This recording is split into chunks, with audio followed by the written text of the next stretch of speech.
नागपंचमी की कथा। प्राचीन काल में एक साहूकार हुआ करता था, जिसके 7 पुत्र थे। सातों का विवाह हो चुका था, जिसमें सबसे छोटे पुत्र की पत्नी श्रेष्ठ चरित्र की थी, किंतु उसका कोई भाई नहीं था। एक दिन सेठ जी की सबसे बड़ी बहू घर को लीपने के लिए सेठ जी की अन्य सभी बहुओं के साथ लेकर पीली मिट्टी लेने के लिए गई। वहाँ सभी डलिया और खुरपी लेकर मिट्टी खोदने लगी। तभी वहाँ एक सर्प निकला, जिसे देखकर बड़ी बहू ने उस सर्प को खुरपी से मारने की कोशिश की। यह देखकर छोटी बहू ने बड़ी बहू को उस सर्प को मारने से रोक लिया। इसके लिए बड़ी बहू ने उसे नहीं मारा और वह नाग एक ओर जाकर बैठ गया। तब छोटी बहू ने उस नाग से कहा, हम अभी लौटकर आते हैं, तुम यहाँ से कहीं मत जाना। यह कहकर वह उस सबके साथ मिट्टी लेकर घर चली गई और वहाँ कामकाज में फंसकर उस नाग से किया हुआ वादा भूल गई। लेकिन छोटी बहू को दूसरे दिन वह बात याद आई, तो वह सभी को साथ लेकर वहाँ पहुँची और नाग को इस स्थान पर बैठा देखा। सर्प भैया नमस्कार। सर्प ने कहा, तू भैया कह चुकी है, इसलिए तुम्हें माफ़ कर देता हूँ, नहीं तो झूठी बात कहने के कारण मैं तुम्हें डस लेता।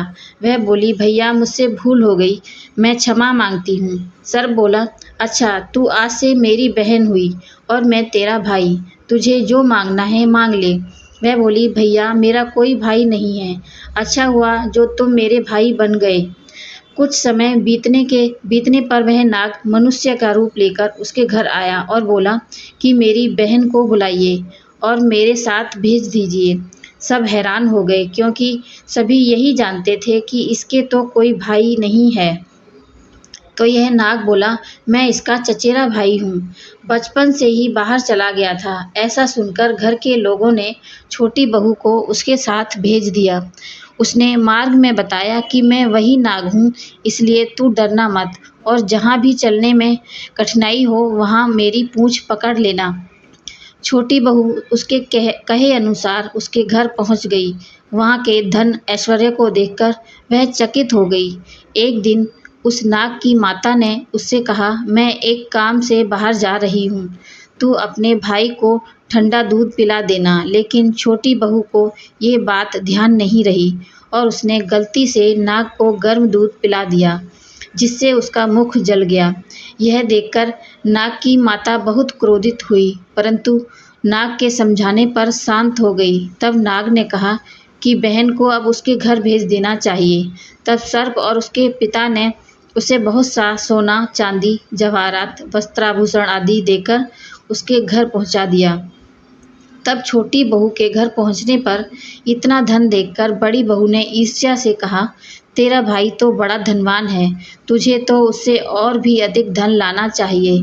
नाग ने यह बात सुनी तो उसने सभी वस्तुएं सोने की लाकर दे दी। यह देखकर बड़ी बहू ने कहा, झाड़ने की झाड़ू भी सोने की होनी चाहिए। तब नाग ने झाड़ू भी सोने की लाकर दे दी। नाग ने छोटी बहू को हीरे मणियों का एक अद्भुत हार दिया था। उसकी इस प्रशंसा को उस देश की रानी ने भी सुना और वह राजा से बोली कि साहूकार की छोटी बहू का हार यहाँ आना चाहिए। राजा ने मंत्री को हुक्म दिया कि उससे वह हार लेकर शीघ्र उपस्थित हो। मंत्री ने साहूकार से जाकर कहा कि महारानी जी छोटी बहू का हार पहनेंगी, वह उससे लेकर दे दो। साहूकार सेठ ने डर के कारण छोटी बहू का हार दे दिया। छोटी बहू को यह बात बहुत बुरी लगी। उसने अपने नाग भाई को याद किया और आने पर प्रार्थना की, भैया रानी ने हार छीन लिया है, तुम कुछ ऐसा करो कि जब वह हार उसके गले में रहे तब तक के लिए सर्प बन जाए और जब वह मुझे लौटा दे तब हीरों का और मणियों का हार हो जाए। नाग ने ठीक वैसा ही किया। जैसे ही रानी ने हार पहना वैसे ही वह सर्प बन गया। यह देखकर रानी चीख पड़ी और रोने लगी। यह देखकर राजा ने साहूकार सेठ के पास खबर भेजी कि छोटी बहू को तुरंत भेजो। साहूकार सेठ डर गया कि राजा न जाने क्या कहेगा। वे स्वयं छोटी बहू को साथ लेकर उपस्थित हुए। राजा ने छोटी बहू से पूछा, तूने क्या जादू किया है, मैं तुझे दंड दूंगा। छोटी बहू बोली, राजन धृष्टता क्षमा कीजिए, यह हार ही ऐसा है कि मेरे गले में हीरो और मणियों का रहता है और दूसरे के गले में सर्प बन जाता है। यह सुनकर राजा ने वह सर्प बना हार उसे देकर कहा, अभी पहनकर दिखाओ। छोटी बहू ने जैसे ही उसे पहना वैसे ही हार हीरो और मणियों का बन गया। यह देखकर राजा को विश्वास हो गया और उसने प्रसन्न होकर उसे बहुत सारी मुद्राएं पुरस्कार में दी। छोटी बहू और सेठ घर लौट आए। उसके धन को देखकर बड़ी बहू ने ईर्ष्या के कारण उसके पति को सिखाया कि छोटी बहू के पास कहीं से धन आया है। यह सुनकर उसके पति ने अपनी पत्नी से पूछा कि सही बता, यह धन तुझे कौन देता है।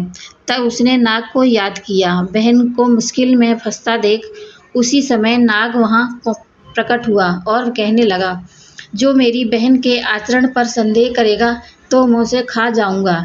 यह सुनकर छोटी बहू का पति प्रसन्न हुआ और उसने सर्प देवता का सत्कार किया। ऐसी मान्यता है कि उसी दिन से नाग पंचमी का त्योहार मनाया जाता है